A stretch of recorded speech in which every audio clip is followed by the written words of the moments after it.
I am Heidi Benjaminson, your host of Confidence Coaching, a podcast for mothers of teenagers who want to feel less worry and more calm.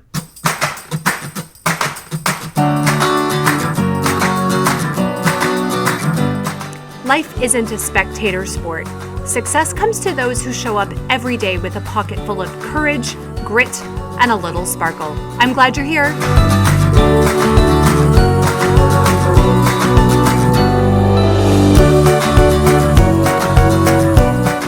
Hello. Welcome to episode 111. 3 emotions to bring to the holidays, to holiday gatherings. I'm glad you're here. I am so grateful to you who listen while you're out on runs, while you're driving to and from work, while you're cleaning. I love hearing where you're listening because I can then picture you. This is being released in December 2021. So we're in the holiday season.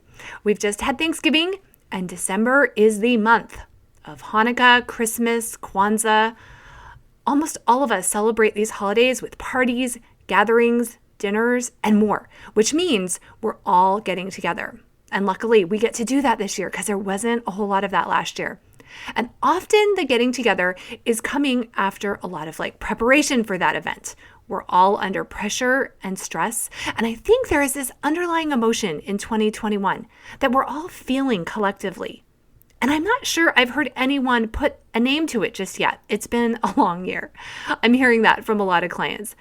I think we all thought the world would be in a different place. And right now, almost 2 years into this pandemic, we're not where we thought we'd be.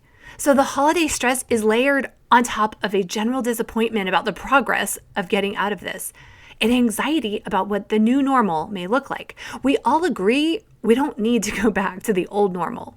We've all adjusted to understanding that the future is going to look different, but I think most of us are unsure how we're going to emerge, and it's unsettling. Maybe that's the word that describes what we're feeling, just unsettling. So this past week, I posted on social media a challenge for us to decide what emotions we're bringing to Thanksgiving dinner. And I got several comments and DMs back about how useful this idea was. So I bumped this topic up to this podcast to do right now when we need it. Now, I think about this idea often. We all have to sign up to bring that pumpkin pie or chocolate chip cookies or beef stew to a gathering. We all know that different dishes round out a good meal.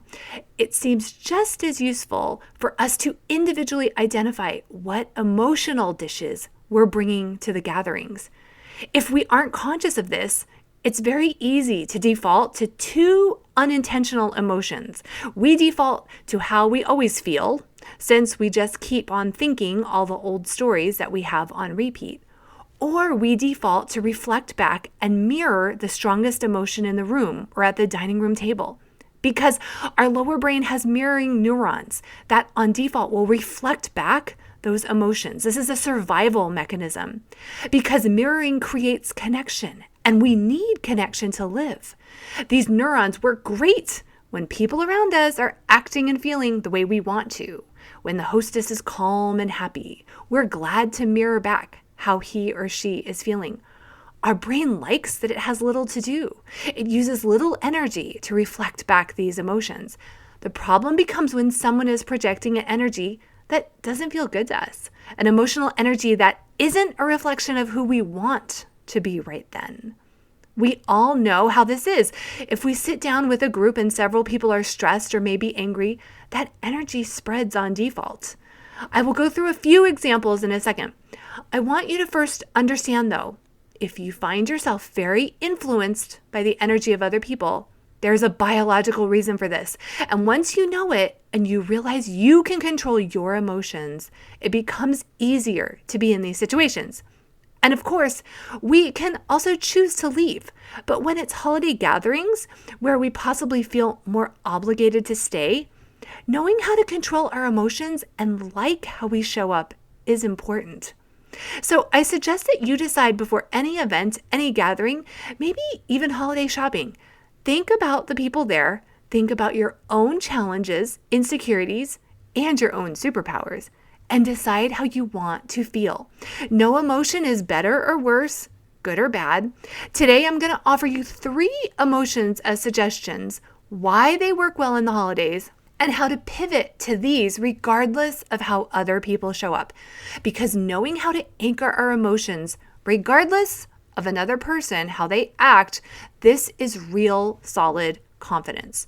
So the first emotion I want to offer you is acceptance. Now, this can sometimes be a tricky emotion for your brain to want to feel at first. It seems vulnerable to accept something bad. Let me be clear. Acceptance doesn't mean you like something or someone. Acceptance doesn't mean you're glad that your spouse lost their job or you're glad your child is in rehab. Acceptance is us looking at reality and acknowledging that this is how it is. This is what it looks like, and how we sometimes push against acceptance at the holidays. If a family member is always stressed and anxious at the holidays, I do know people who thrive off these emotions and they like chaos. I don't like chaos, but I know people who do. And instead of me wishing these people showed up differently, I need to accept that they're going to continue to show up the way they always do. If your sister is always critical of how you cook green beans, or your mother-in-law is never happy with the gift you give her, don't expect them to change. Accept this is how they are. It's okay for them to be this way. They are in charge of their life, not us. They get to be this way. Our job is to accept them. And it never hurts to throw in compassion that they're doing the best job that they can. Maybe with COVID, you had expectations and hopes that this holiday season would look different. Accepting life may mean stopping the mental rumination of how you really wanted to be on a trip to Hawaii, or how this was supposed to be the holiday where all your children were home, and they aren't. Acceptance means we allow all of the emotions that come with the uncertainty, and we're okay maybe with some disappointment. The funny thing about acceptance, it really gets us onto a different emotional wavelength. Decades ago, when I worked for another company, one woman drank way too much at every single holiday party, and I was always surprised. I shouldn't have been, though. And when I was surprised, I became judgmental and critical. Maybe not directly to her, but it probably did show some. Who do you think should be different at your gatherings? Acceptance means that we stop thinking they should be different. And acceptance means we don't try to change how they feel when they show up. We allow everyone to feel how they want to feel. Everyone else is in charge of how they experience these events. We're only in charge of how we experience them. And this is such freeing truth. We get to acceptance by repeating to ourselves, my teenager can be irritated and I don't have to be irritated. They're in charge of how they experience this family dinner. I'm grateful I'm not a hormonal teenager, or repeating, it's okay that Uncle Jake is self-centered and is being a little obnoxious. He can be this way. I'm being self-centered if I think he should be different. It's okay for him to be just the way he wants to be. Another way I get to acceptance is to remind my brain they can be stressed and I don't have to be stressed that they're stressed. Or maybe your husband is angry that the gifts aren't arriving on time. We don't need to be angry that they're angry. Our job is to accept that everyone else is going to experience the holidays the way that best serves them. And remember, acceptance isn't condoning or supporting a situation because our brains are leery of feeling acceptance at first. Acceptance is how we get to neutral and live in the gray land instead of our all or nothing land. Acceptance may mean putting up boundaries and not seeing people this holiday who cross physical or emotional boundaries. Acceptance puts us back in our lane to have more power over our actions and finding love for everyone in our lives. Okay, the second emotion to consider bringing to holiday gatherings is curiosity. I love the emotion of curiosity. I know I have a full episode coming on curiosity in the future. For now, let's talk about how curiosity will help us at gatherings. And we can only get to curiosity after we drop judgment and criticism that someone is the way they are. Curiosity is a kind of vulnerable emotion because to get to it, we have to admit the other person gets to be right about their life. And we don't get to be right about everyone else. Curiosity is us seeing someone like really seeing them and saying, I wonder what's going on for that person, that they are kind of short and rude with me. I wonder why my child wants to sit on video games all day during the holidays. Why do they want to do this? What goes on for them otherwise that these games kind of seem like an escape? See, we have to stop believing that it's wrong for people to be who they are, for us to then bring in curiosity about them. Curiosity looks like us asking questions that aren't laced with judgment. Curiosity is asking, how can I help you? Or what can I do to support you? Versus judgment saying, oh, you're always so stressed and a ball of tension. This can't be fun for you. Why don't you ever let us help? Tone of voice matters. The choice of words matters. Both of these project either judgment or compassionate curiosity. Curiosity is getting out of our head and really being concerned about the other person. How has this year been for them? Ask questions about every part of someone's life. Ask the obvious questions because the answers might not be as obvious. Ask what has been the biggest surprise for them about working from home or having a child go away to college. Ask about the strain of parents who live so far and need more help. Genuinely ask how someone is feeling and then listen intently to the answer. Ask more questions then. Hold your tongue to step in with your own experiences. And this is something I have to work really hard to do. If we hang back, we know the right time will come when we do step in with our experiences, which can be useful at times. Curiosity is a beautiful emotion that leads to connection. When we are genuinely curious, people may share with us something going on for them. Maybe what we see is another person micromanaging and being really stressed. And when we get curious, we see that they're avoiding disappointment of adult children maybe making interesting choices, or they're keeping busy to buffer from their own anxiety, or they're avoiding being home with a rocky marriage.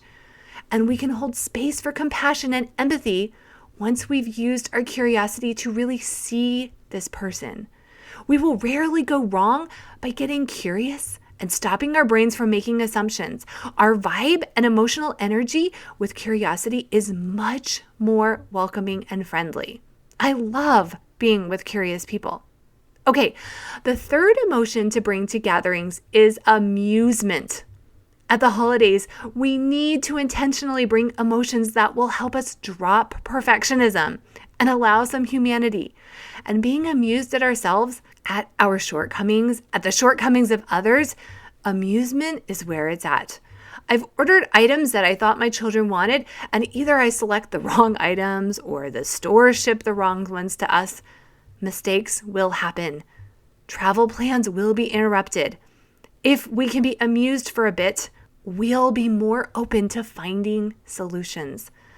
Of course they sent the wrong item. We can correct it or send it back when the store opens. This will make for a funny story. Maybe 12 years ago, I sent my husband and young sons to Target to get some Christmas decorations or such. I'm not really sure what they were tasked with getting, but they came home with a sparkly mustard jar Christmas tree ornament. If you know me, I'm not a sparkly mustard jar tree ornament gal, but we put it up each year on the tree right next to beautiful and memorable other ornaments. Because we laugh and we're so amused by it each time, it's a funny memory, and we joke about it being my favorite ornament. I think this year it's right next to the Diet Coke ornament. So, we keep it classy here. I think the example of Chevy Chase in Christmas Vacation and his high-strung, tension-filled neighbors reveal to us why amusement and not taking ourselves too seriously makes for a much more enjoyable holiday. We probably won't have icicles flying through the windows, but other things will happen. We may have neighbors who they might have crazy bright decorations. Maybe someone will show up with lime jello.